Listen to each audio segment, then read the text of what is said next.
Selamat datang di BPAN Talks. Obrolan santai seputar regulasi dan isi hukum terkini, mulai dari obrolan warung kopi hingga tingkat tinggi.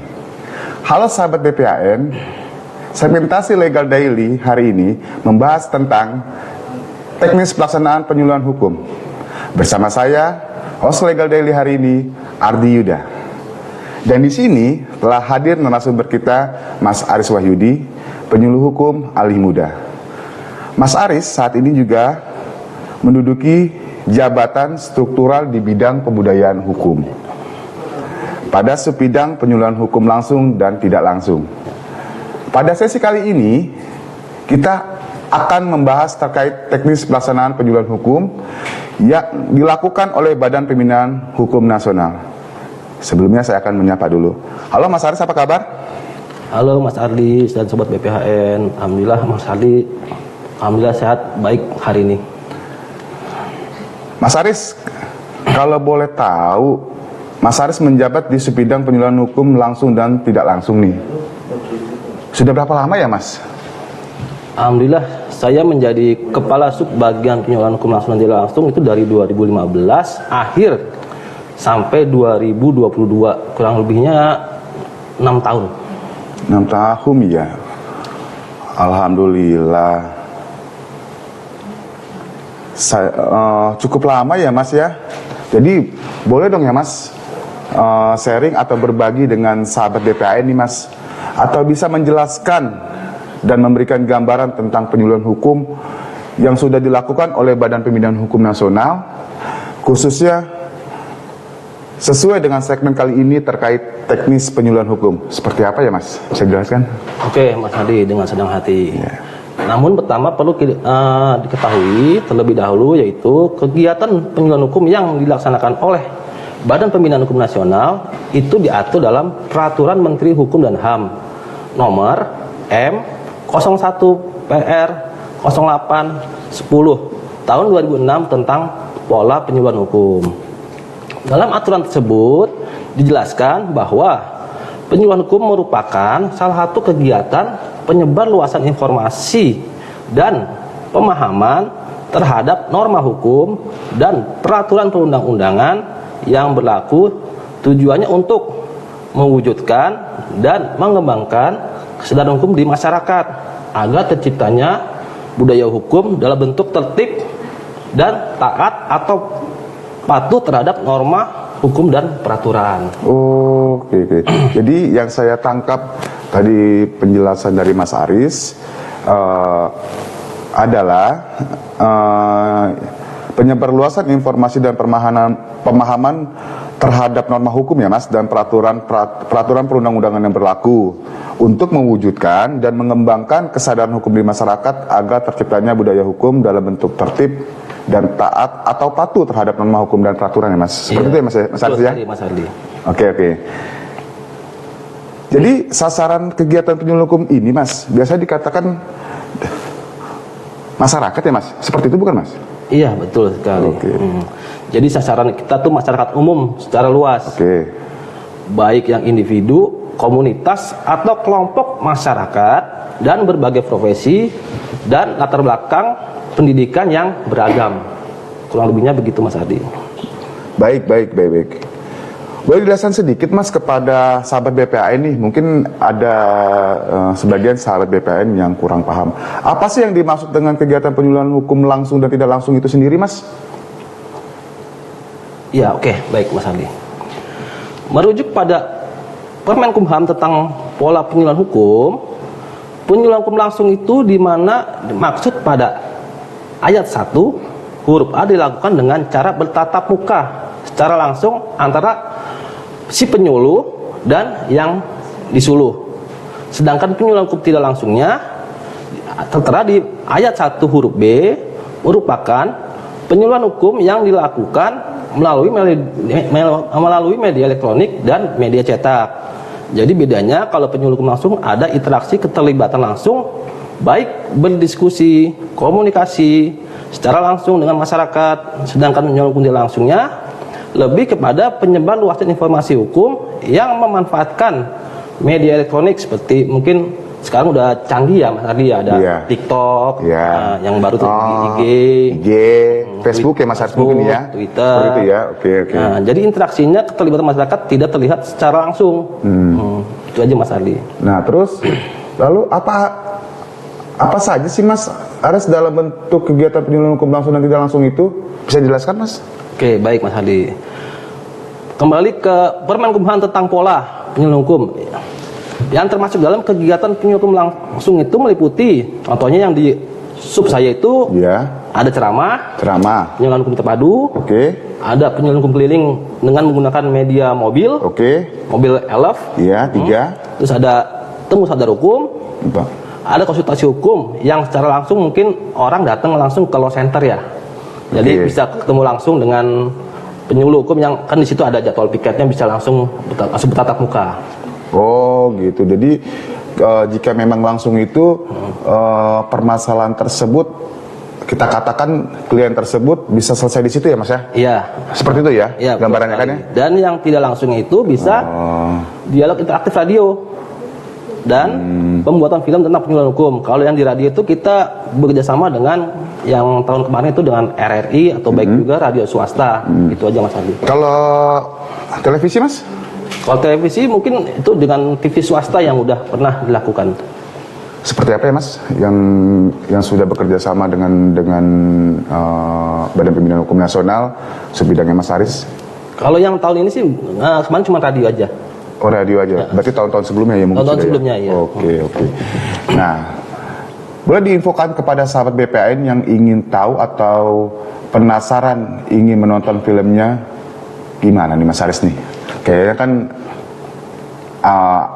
ada yang bingung nih harus gimana nih gini kan seperti itu kan Mas Haris ya kan tapi saya yakin sih semua sudah tahu lah cara menggunakan media sosial itu seperti apa tapi ya bisa dijelaskan secara ininya sama Mas Haris. Oke Mas Hadi dan sahabat PPHN yang ingin melihat dan menonton film-film pendek yang sudah dibuat bisa mengunjungi YouTube BPHN TV atau di akun kita BPHN TV Official. Boleh sahabat BPHN mampir juga di YouTube. Itu aja Mas Adi. Oh, jadi semua film-film penyuluhan hukum itu sahabat BPN ada di YouTube, BPN TV, termasuk di akun BPN TV Official. Nah, buat sahabat BPN jangan lupa mampir ke YouTube BPN, boleh juga mampir ke Instagram kita. Oke, tadi saya dengar Mas Haris menyebutkan penyuluhan hukum langsung dan tidak langsung melalui media cetak dan media elektronik. Bisa dijelaskan Mas, yang dimaksud dengan melalui media cetak dan elektronik itu apa saja ya Mas ya? Oke. Kan hampir semua tuh ya mungkin ya media elektronik mungkin sudah tahu ya Mas, seperti tadi disebutkan YouTube, Instagram, Facebook. Nah, tapi ya lebih jelasnya lagi Mas, bisa dijelaskan seperti apa dan gimana Mas? Oke, baik Mas Adi. Jadi, penyuluhan hukum yang dilakukan melalui media elektronik dapat dilaksanakan bekerja sama dengan stasiun televisi radio yang tadi saya katakan. Mungkin bisa di TV swasta, radio RRI atau radio swasta. Dan juga penyedia layanan internet yang tadi saya katakan, bisa dari TikTok, IG, FB dan sebagainya. Dan yang melalui media cetak mungkin akan bekerja sama dengan pembuatan leaflet atau brosur ya Mas Adi, itu aja yang isinya tentang pemahaman tentang hukum. Oh gitu, seperti tadi Mas Haris menyebutkan leaflet, Brosur, stiker, stiker saku. ya, buku saku, leaflet, stiker, brosur dan buku saku ya Mas ya? Iya. Oke, baik. Lalu Mas ada pertanyaan lagi nih, siapa saja yang dapat melaksanakan kegiatan penyuluhan hukum tersebut Mas? Nah ini yang selalu menjadi tanda tanya nih untuk sahabat BPAN, termasuk saya pribadi nih Mas. Siapa saja nih yang ini, bisa jelaskan? Oke, baik Mas Hardi. Dalam kegiatan pelaksanaan penyuluhan hukum itu subjeknya adalah tenaga fungsional penyuluh hukum dan atau orang yang mempunyai pengetahuan dan keahlian di bidang hukum, dan mereka harus mampu menyampaikan informasi atau penjelasan tentang materi yang disuluhkan secara jelas dan benar kepada masyarakat yang disuluh, Mas Ardi. Oh, berarti intinya itu kita harus tahu dulu dong ya materinya apa nih gitu yang disuluhkan. Jangan sampai misalnya kita bawain KDRT misalnya, terus yang disuluhkan ke sekolah anak SD gitu. Jadi misalnya itu, Mas gini, Asy. atau mungkin kan nggak mungkin juga cocok misalnya di SD kok materinya KDRT, kan nggak mungkin Nah, juga. iya, seperti itu gitu kali ya. Nah, kan Ya, cocoknya gambaran mungkin bullying atau narkotik kan gitu. Jadi harus ditentukan dulu. Ya, tapi kalau narkoba masih bisa kali ya Mas ya hubungan dengan pelajar ya, supaya jangan sampai nanti kedepannya pelajar tersebut itu menggunakan narkoba seperti itu kan Mas ya? Iya, betul sekali Mas Aldi. Oke. Nah, kalau untuk tujuan sendiri Mas dari kegiatan penyuluhan hukum ini seperti apa ya Mas? Saya masih bingung tujuannya nih. Tadi gambaran saya masih bisa lah saya tangkap. Nah, tujuannya ini loh Mas yang saya ini. Oke. Seperti apanya Mas ya? Baik Mas Aldi. Seperti yang saya telah jelaskan tadi di awal, kegiatan penyuluhan itu sendiri diselenggarakan dengan tujuan mewujudkan kesadaran hukum masyarakat yang lebih baik agar setiap anggota masyarakat itu menyadari dan menghayati hak dan kewajibannya sebagai warga negara dan mewujudkan budaya hukum dalam sikap perilaku yang sadar, patuh, taat terhadap hukum serta menghormati hak asasi manusia. Jadi intinya yang saya tangkap Mas, tadi untuk kesadaran hukum masyarakat yang lebih baik ya, intinya seperti itu ya Mas ya. Iya betul Mas. Nah, serta masyarakat itu bisa menyadari dan menghayati hak dan kewajibannya sebagai warga negara dan mewujudkan budaya hukum dalam sikap dan perilaku yang sadar, patuh dan taat terhadap hukum serta menghormati hak asasi manusia. Itu sangat penting banget Mas, menghormati hak asasi manusia itu Mas, kalau menurut saya itu. Ini sangat bermanfaat juga untuk sahabat BPAN ya. Tadi tujuannya itu. Nah, kalau untuk materi Mas dalam pelaksanaan penyuluhan hukum, biasanya apa saja Mas materi hukum yang disuluhkan itu? Oke, baik Mas Ardi. Untuk materi hukum yang disuluhkan bisa meliputi peraturan perundang-undangan tingkat pusat dan daerah serta norma hukum yang berlaku dan dijunjung dalam masyarakat. Sedangkan penentuan materi penyuluhan hukum juga bisa berdasarkan hasil evaluasi peta permasalahan hukum, kepentingan negara serta kebutuhan masyarakat. Itu Mas Ardi. Aduh, sangat bermanfaat sekali ini ya. Nah, untuk materi penyuluhan hukum sendiri Mas, sendiri tidak ada ketentuannya Mas yang khusus gitu, misalnya harus beginilah atau harus begitulah atau harus ya seperti apalah Mas, itu saya kurang paham itu Mas. Oke, baik Mas Ali. Sebenarnya penentuan prioritas materi penyuluhan hukum nggak ada Mas. Seperti saat pandemi kemarin kita fokus misalnya memberikan edukasi kepada masyarakat luas terkait pentingnya menggunakan masker dan menetapkan protokol kesehatan. Lalu setelah pandemi kita gencar nih memberikan informasi perihal pembuatan contoh misalnya PT perseorangan untuk mendorong bangkitnya perekonomian masyarakat. Lalu untuk tahun ini terbit juga Undang-Undang Nomor 1 Tahun 2023 tentang perubahan Kitab Undang-Undang Hukum Pidana, yang mana kita gencar melakukan penyebaran informasi hukum dengan memaksimalkan tenaga penyuluh hukum yang tentunya tidak terlepas kerjasama, sinergitas dan kolaborasi dengan kantor wilayah Kementerian Hukum dan HAM di seluruh Indonesia. Namun kembali lagi nih, penentuan materi penyuluhan hukum juga dapat ditentukan berdasarkan yang tadi hasil evaluasi, peta permasalahan hukum, kepentingan negara serta adanya kebutuhan masyarakat.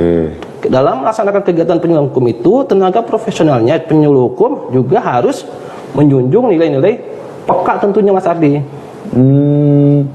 Berarti penentuan materi yang disuluhkan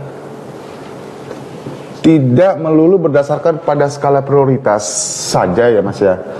Akan tetapi bisa juga berdasarkan kebutuhan masyarakat. Intinya kita tetap mengakomodir apa yang menjadi kebutuhan masyarakat ya Mas. Seperti itu ya? Iya, betul Gambarannya? sekali. Oke. Oke, makin seru aja obrolan kita sahabat BPAN. Mungkin sahabat BPAN tidak mengetahui tentang peka. Bisa dijelaskan Mas Aris, apa itu peka? Apa peka perasaan ya? Apa gimana nih? Saya juga jangan-jangan peka perasaan nih yang saya maksud dan sahabat BPAN. Ya, bisa aja Mas Ardi. Jadi gini Mas Ardi dan sahabat BPAN. Peka yang dimaksud di sini adalah P-nya itu persuasif Mas Ardi. Oke, di mana penyuluh hukum dalam melaksanakan tugasnya mampu nih meyakinkan masyarakat yang disuluh sehingga mereka merasa tertarik dan menaruh perhatian serta minat terhadap hal-hal yang disampaikan oleh penyuluh. Yang E-nya itu edukatif. Penyuluh hukum itu harus bersikap berperilaku sebagai pendidik yang dengan penuh kesabaran, ketekunan membimbing masyarakat yang disuluh ke arah tujuan penyuluhan hukum. Sedangkan yang K itu komunikatif, di mana penyuluh hukum harus mampu berkomunikasi dan menciptakan iklim serta suasana sedemikian rupa sehingga tercipta suatu pembicaraan yang bersifat akrab nih, terbuka dan timbal balik. Dan yang terakhir A-nya itu akomodatif, di mana penyuluh hukum harus mampu nih mengakomodasi, menampung dan memberikan jalan pemecahan dengan bahasa yang mudah dimengerti dan dipahami terhadap permasalahan-permasalahan hukum yang diajukan oleh masyarakat. Gitu Mas Ardi. Jadi yang saya tangkap peka itu berarti dijabarkan ya Mas ya, bukan peka itu perasaan ya, bukan perasaannya Mas Aris itu bukan ya, yang tadi Mas Aris jelaskan itu bukan benar-benar perasaan Mas Aris ya, itu benar-benar materi ya. Saya pikir itu perasaannya Mas Aris loh gitu loh. Ya, jadi sahabat BPAN, tadi seperti penjelasan Mas Aris, peka itu adalah P-nya itu persuasif, E-nya edukatif, K-nya komunikatif, dan A-nya terakhir akomodatif. Seperti itu ya Mas? Iya betul sekali Mas Ardi. Baik, dalam kegiatan penyuluhan hukum sendiri nih Mas, sasarannya meliputi apa saja ya Mas ya? Oke, baik sobat BPHN dan Mas Ardi. Sasaran penyuluhan hukum di sini meliputi seluruh lapisan masyarakat, termasuk juga penyelenggara negara. Nah, yang menjadi pertanyaan saya lagi Mas, mungkin pertanyaan sahabat BPAN. Lapisan masyarakat Mas, bisa dijelaskan Mas secara rinci seperti apa tuh lapisan masyarakat? Mungkin kalau penyelenggara sama nanti saya juga menanyakan apa yang dimaksud dengan penyelenggara negara itu seperti apa Mas? Misalnya apakah harus dengan kita bekerja sama atau MOU atau apalah Mas? Bisa jelaskan 2 poin itu Mas? Biar sahabat BPAN juga bisa mengetahui Mas seperti apa. Baik. Di sini tuh masyarakat umum secara luas, baik itu individu atau komunitas, kelompok masyarakat dan berbagai profesi serta latar belakang pendidikan yang beragam. Baik.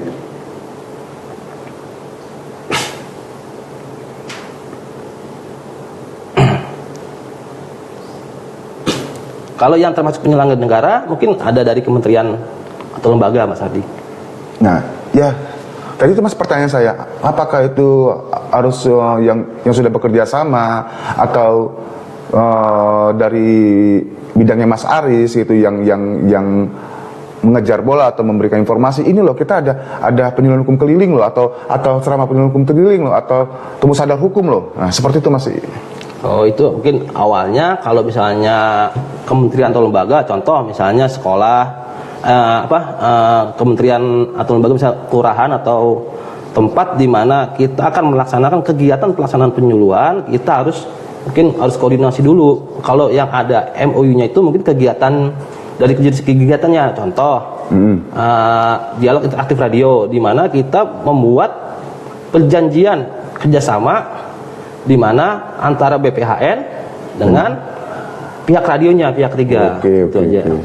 Oh, jadi seperti itu ya, berarti sudah ada kerjasama dulu ya? Iya. Oke, baik. Yang ingin saya tanyakan lagi nih Mas, saya dengar kan, bukan saya dengar sih, mungkin semua di Kementerian Hukum dan HAM sudah tahu ya akan melaksanakan Hari Dharma Karya Dika Mas, atau biasa kita sebut itu dengan HDKD. Dan ini yang ke-78 loh Mas, bukannya baru yang ke-5 atau ke-10, udah ke-78. Nah, apakah di acara tersebut ada kegiatan penyuluhan hukumnya Mas? Oke. Pada saat HDKD itu nanti begitu. Oke, baik Mas Aldi dan sahabat BPHN.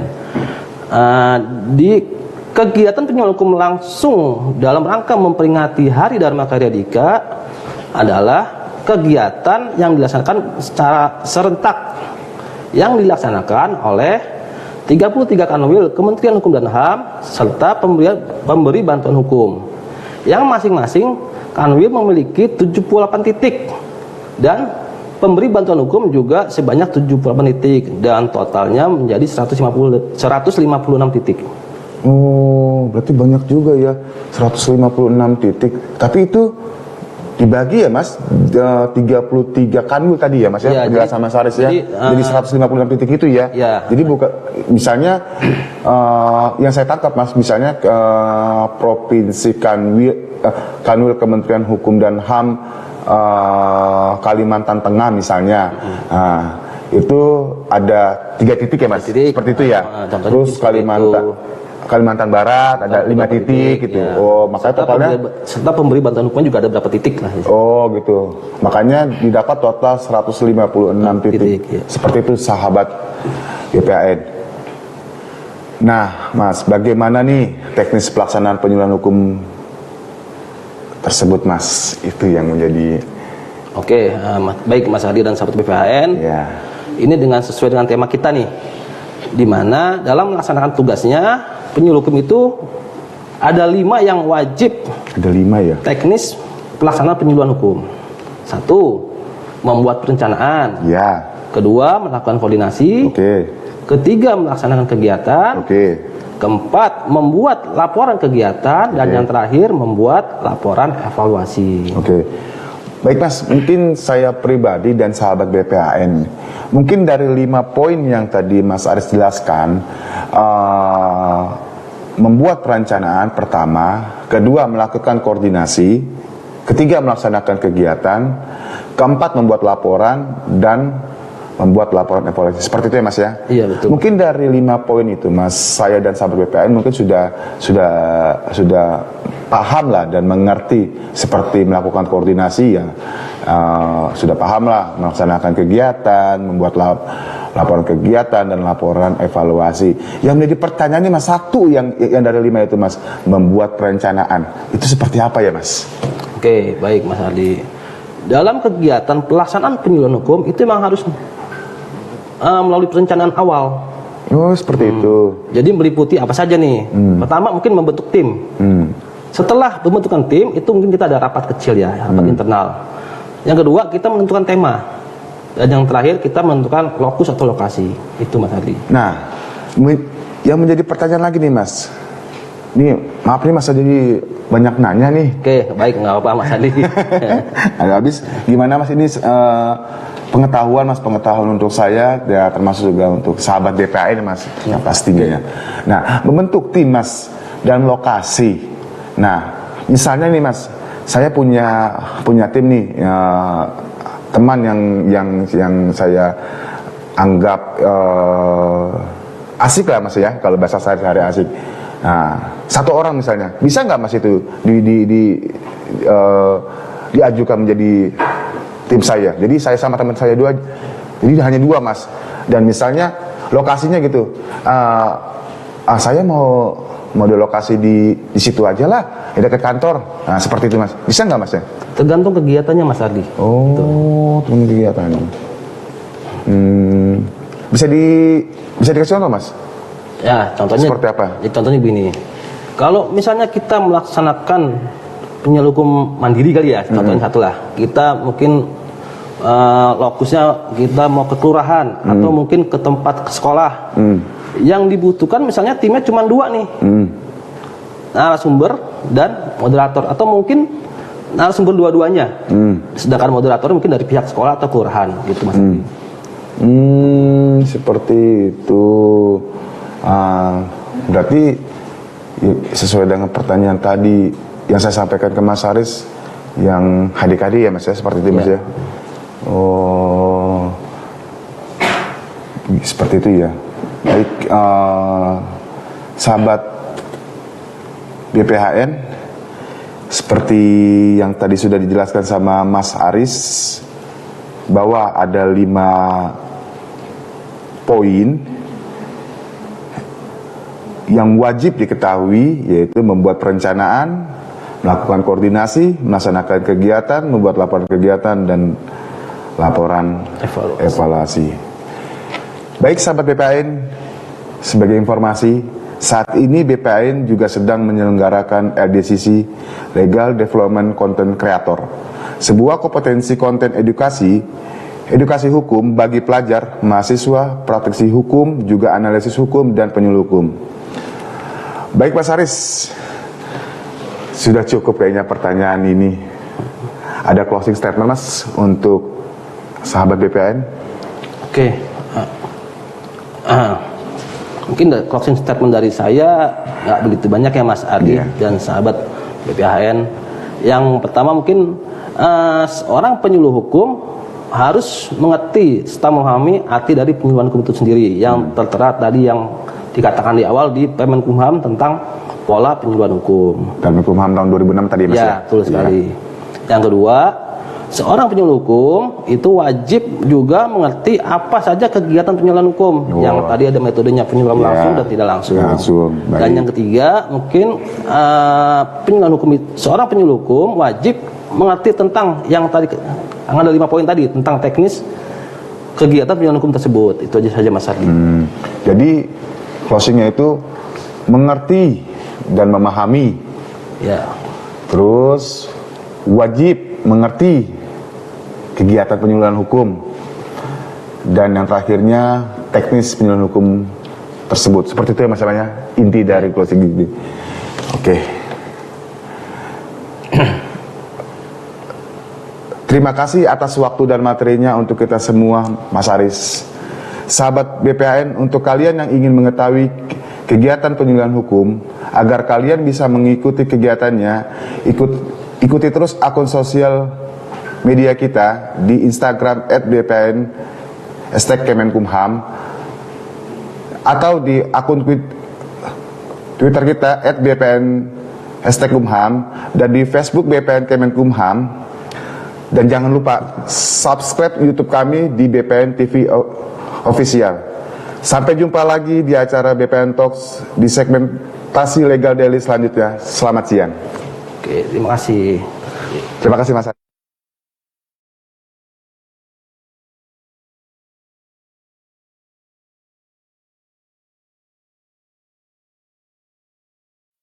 Ini ada pertanyaan nih Mas Aris. Sekali lagi saya mohon maaf sahabat BPHN itu. Ini ada pertanyaan yang masuk Mas Aris melalui saya ini. Jadi pertanyaannya dari @likulika kita. Pertanyaannya Mas Aris, penyuluhan hukum lingkup materinya apa saja ya Mas? Itu Mas pertanyaan dari @likaliku kita. Oke, baik Mas Adi dan sahabat BPHN. Materi yang disampaikan adalah materi yang berhubungan dengan hukum pidana, hukum perdata, hukum perkawinan, dan hukum agraria. Sehingga penyuluhan hukum ini dapat mereka gunakan dalam menghadapi kasus-kasus hukum yang terjadi di dalam masyarakat. Itu Mas Adi. Oh, jadi hanya hukum pidana, hukum perdata, hukum perkawinan, dan hukum agraria. Oh, seperti itu ya. Atau juga bisa sesuai dengan kebutuhan masyarakat tersebut Mas Arai. Oh, misalnya masyarakat membutuhkan undang-undang ITE, ya. gitu ya. Oke. Baik. Sebentar Mas, saya cek lagi apakah masih ada pertanyaan yang masuk.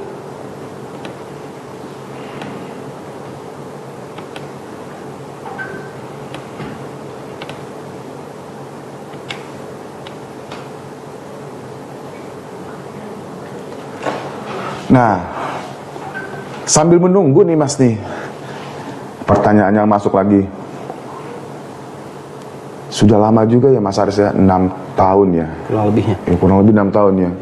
Di ini. Terus sekarang Mas Aris menjabat sebagai penyuluh hukum ahli muda. Berarti udah banyak juga ya Mas yang dikerjakan Mas Aris pada saat ini menjabat sebagai penyuluh hukum ahli muda di BPAN. Iya. Banyak juga ya. Dari udah 6 tahun setelah penyetaraan 2022 saya menjadi penyuluh hukum muda. 2002 Hukum ahli muda. 2022, 2023 hampir jalan 2 tahun lah Mas ya. Kita hitung lah ya. Udah hampir 2 tahun. Mungkin seperti kayak ceramah ya Mas, yang sesuai dengan subbidang yang pernah diduduki sama Mas Aris ya. Iya, betul. Kayak penyuluhan hukum keliling juga, terus temu sadar hukum. Ya. Yang sekarang mungkin yang lagi gencar-gencarnya itu ya ini pelaksanaan hukum di HDKD, hukum serentak. Yang masih dalam tahap koordinasi. Baik.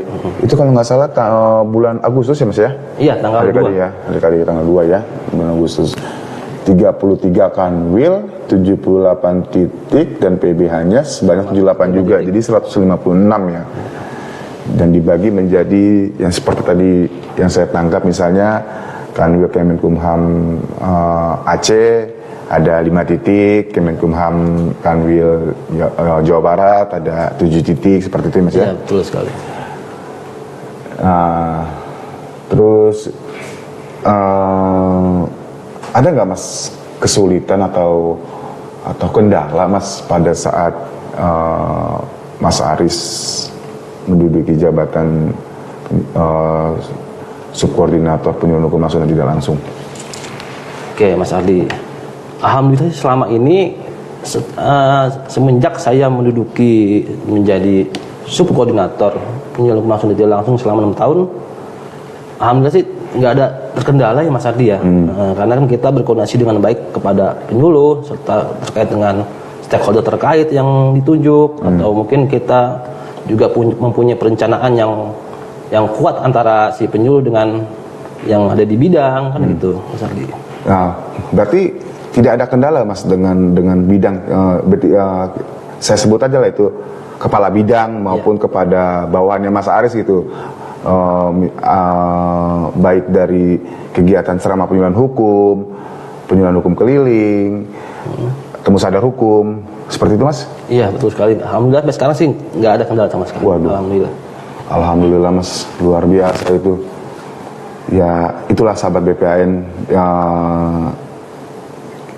Sekilas info dari Mas Aris Wahyudi, penyuluh hukum ahli muda yang pernah menduduki jabatan subkoordinator penyuluhan hukum dan tidak langsung. Terus Mas, nggak apa-apa ya Mas, ya masih menyanyinya kan? Oke. Mas Aris nggak buru-buru mau pulang kan? Enggak. Oh enggak ya, kira mau pulang. Jadi kalau mau pulang kan Siap, saya. insya Allah. Iya, oh enggak ya Mas. Oh, kirain gitu. Nah terus Mas, penyuluhan hukum keliling itu Mas, saya jadi punya pemikiran atau pendapat Mas. Tadi audiensnya ke masyarakat yang sudah terlaksana penyuluhan hukum keliling itu, bisa disebutkan Mas tempatnya atau sasarannya atau apanya Mas, bisa Mas? Oke, baik Mas Ardi.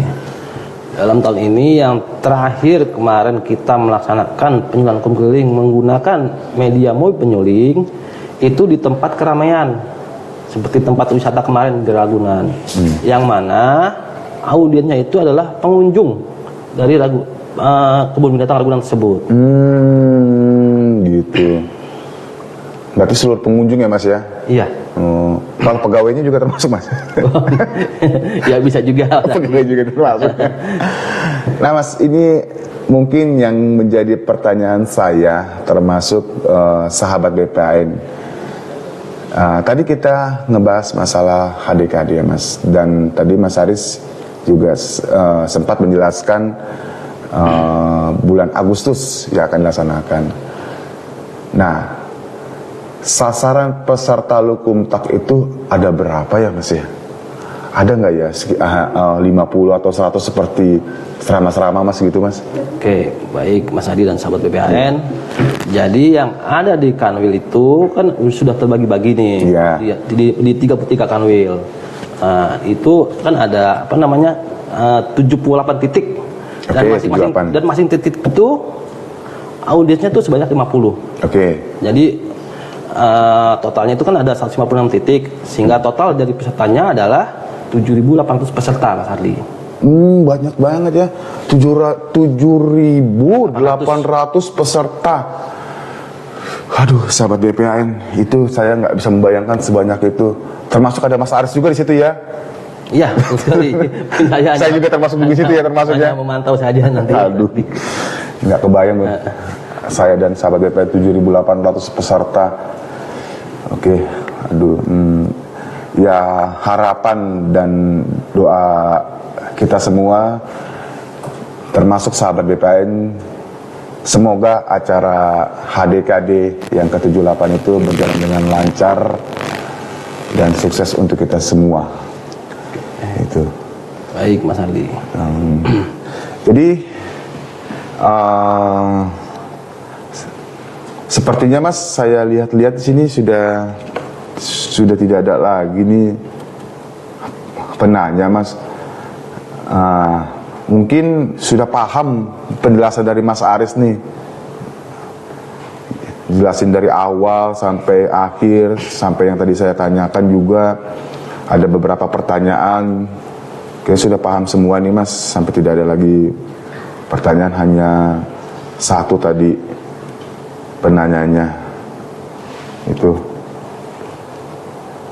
Saya sebenarnya sih masih ada nih Mas pertanyaan untuk Mas Aris, cuman ya tadi dia khawatirnya Mas Aris udah mau pulang, udah buru-buru itu, atau di calling sama atasannya Mas.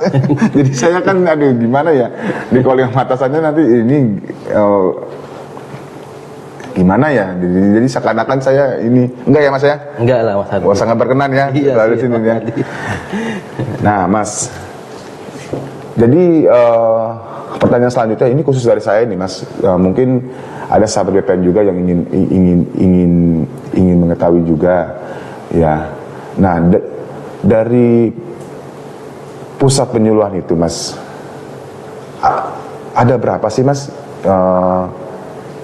bidang yang menangani atau koordinator di pusat penyuluhan hukum itu Mas? Bisa jelaskan Mas? Oke, baik Mas Adi. Di BPAN itu khususnya pusat penyuluhan dan bantuan hukum itu memiliki 3 koordinator. 1 bidang pembudayaan hukum, yang kedua koordinator penyuluhan hukum, dan yang ketiga koordinator tentang bantuan hukum. Jadi ada 3 koordinator ya Mas ya. Koordinator penyuluhan hukum, koordinator bantuan hukum, dan yang terakhir itu koordinator Penyuluh hukum.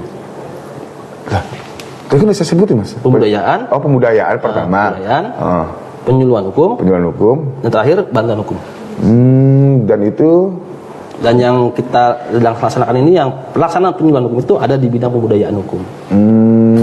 Gitu. Berapa subkoordinator Mas?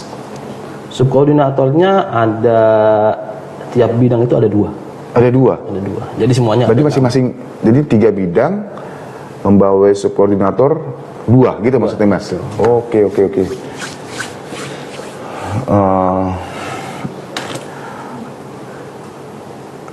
Boleh Mas diulangi lagi nih, saya jadi gak enak. Closing statement Mas, biar saya dan sahabat BPAN itu bisa paham Mas, gitu. Closing statement dari Mas Aris itu seperti apa gitu. Kalau nggak salah tadi ada 3 poin ya Mas ya. yang mengerti dan memahami, terus wajib mengerti kegiatan tersebut, serta wajib mengerti teknisnya. Nah, itu kan bisa jelasin lagi Mas gitu loh Mas. Oke, closing statement yang tadi saya sebutkan itu benar yang disebutkan dengan Mas Adi tadi. Jadi penyuluh hukum itu harus mengerti serta memahami arti dari penyuluhan hukum itu sendiri, Ya. yang tertera di Permenkumham tentang pola penyuluhan hukum. Baik. Yang kedua, penyuluh hukum itu juga benar wajib mengerti nih apa saja nih kegiatan penyuluhan hukum tersebut, dari metodenya, terutama dari yang kedua tadi, Ya, penyuluh baik. hukum langsung dan tidak langsung. Baik. Yang ketiga, penyuluh hukum itu wajib juga mengerti tentang teknis gimana kegiatan penyuluhan hukum tersebut. Baik. Jadi, Oh, jadi itulah sahabat BPAN closing statement dari Mas Aris, narasumber Legal Daily hari ini. Semoga apa yang menjadi penjelasan dari Mas Aris bisa menjadi pemahaman hukum untuk saya dan sahabat BPAN. Jadi terima kasih atas waktu dan materinya untuk kita semua Mas Aris, sahabat BPAN. Untuk kalian yang ingin mengetahui kegiatan penyuluhan hukum, agar kalian bisa mengikuti kegiatannya, ikuti terus akun sosial media kita di Instagram @bpan #Kemenkumham atau di Twitter @bpan #Kumham. Ada juga di Facebook BPN Kemenkumham, dan jangan lupa subscribe YouTube kami di BPN TV Official. Sampai jumpa lagi di acara BPN Talks segmentasi Legal Daily selanjutnya. Selamat siang. oke, baik Mas Adi, terima kasih atas waktu.